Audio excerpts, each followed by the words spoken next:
মাটি দিয়ে খেলতে পারলে খুব ভালো লাগে। এই যে এখানে বসে মাটি দিয়ে খেলতেছে।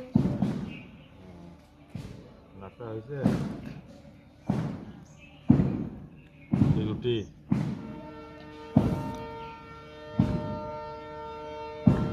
দুপুরে কি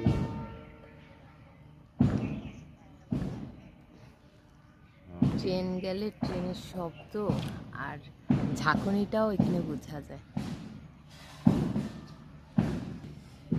এই যে সকালে পিঠা দিয়ে নাস্তা করতেছে।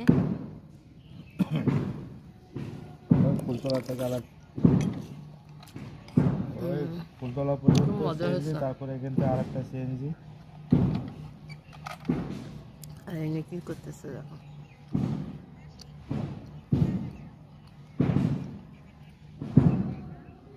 সমস্যা তো নেই, সমস্যা তো নেই, সিএনজিতে মানুষ আসে